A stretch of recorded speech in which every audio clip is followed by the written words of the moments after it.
Overcoming Verse-Bite Christian Culture by Walt Russell, Ph.D. Never read a Bible verse. That's the title of a little booklet my friend and Christian radio personality Greg Koukl has written to help people read the Bible well. What great advice! That's right, never read a Bible verse. Instead, always read a paragraph, at least. But the current is flowing the other way in our popular soundbite culture.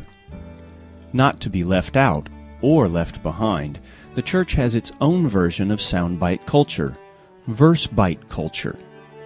In verse-bite culture, we take a sentence or sentence fragment from a biblical paragraph, memorize it out of context, write it on a little card, put it on a billboard, a plaque, a rock, etc.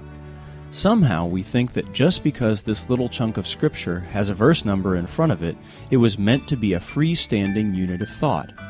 Nothing could be further from the truth. Apart from the fact that chapter and verse divisions weren't added to the New Testament text until 1560, long after the New Testament's inspired authorship, there is a more important reason for never reading just a Bible verse, and instead reading at least the paragraph that contains it. By nature, meaning comes from the top down, from a text's larger units to its smaller ones. The paragraph is there because of the whole text's thesis. The sentence or verse is there because of the paragraph's thesis.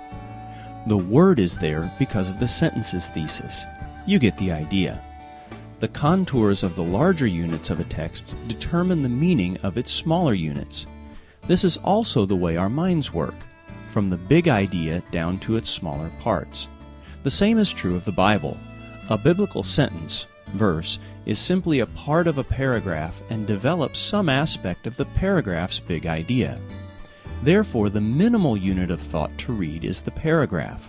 A wise Bible reader will learn to think in terms of paragraphs and will regularly ask, what's the big idea of this paragraph?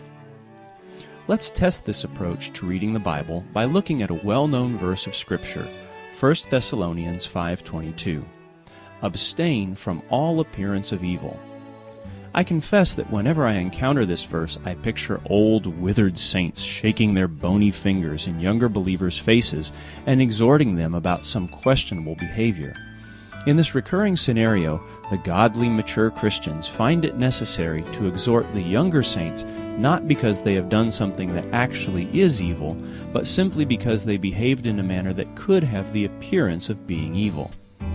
This understanding of the teaching of 1 Thessalonians 5:22 can be traced back to the King James Version of 1611. The KJV chose the word appearance for the Greek word eidos, which means visible form, outward appearance, kind, or sort. Since this translation emerged, well-intentioned Christians have focused only on the outward appearance aspect and concluded that we are not only to avoid evil, but we are also to avoid anything that could outwardly appear to be evil. Hence the genesis of the widely used ethical dictum, avoid every appearance of evil.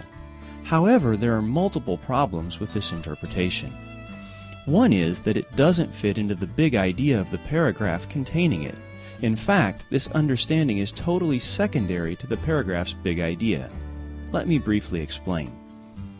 1 Thessalonians is the Apostle Paul's letter to a group of new Christians being persecuted by their fellow citizens in northern Greece. It's an adversarial context for the church, so Paul spends much of his time defending his church planting team's integrity and actions in chapters 1 through 3. In chapters 4 through 5, the moral exhortation section, he addresses 5 successive threats to the life of this church body. 1 Thessalonians 5:12 through 22 addresses the 5th and final significant issue facing this new band of Christians. Verses 12 through 22 deal broadly with the concerns that arise when the church gathers for her weekly assembly. Paul gives instructions about fostering healthy church body life in this context by rightly esteeming leaders, verses 12 through 13, dealing sensitively with the saints' varying needs, verses 14 through 15, establishing a joyful assembly, verses 16 through 18, and not squelching the ministry of the Holy Spirit in prophetic utterances in the assembly, verses 19 through 22. Note that verse 22 helps develop the exhortation about prophecy in the church. While the paragraph covers a broad range of issues, these issues coherently develop the big idea of what our body life should look like when the church gathers. By briefly working our way down from the broader context of the whole letter to the paragraph, 5:12 through 22, we're now ready to look at the immediate context for verse 22. Notice the logical flow of the argument about prophetic utterances in verses 19 through 22.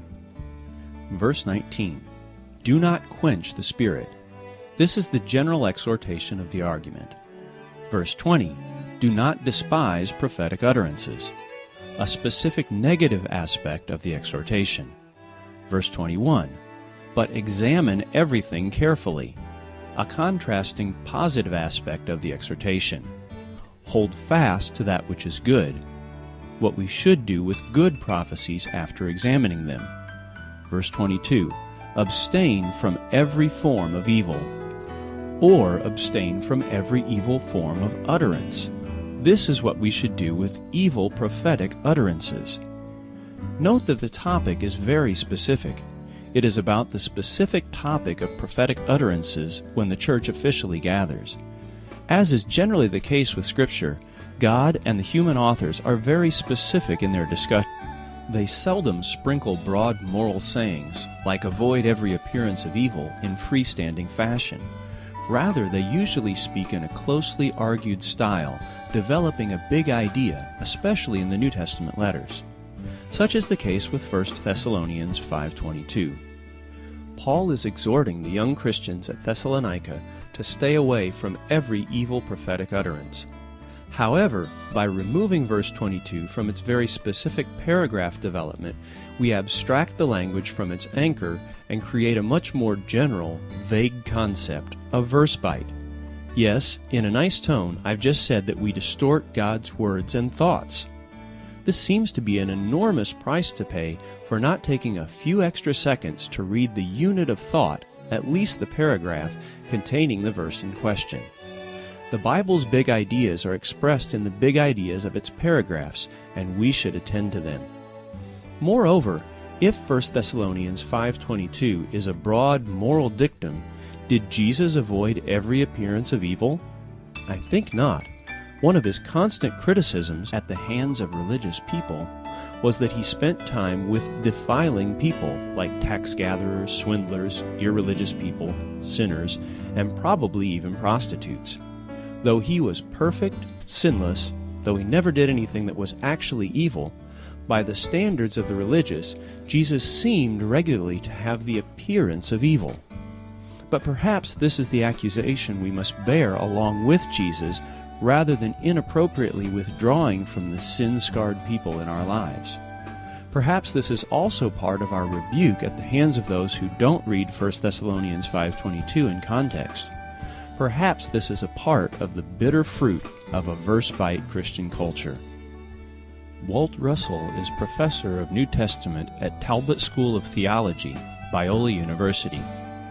The author of numerous articles and books, including Playing with Fire, How the Bible Ignites Change in Your Soul, Walt lives in Southern California with Marty, his wife of 35 years.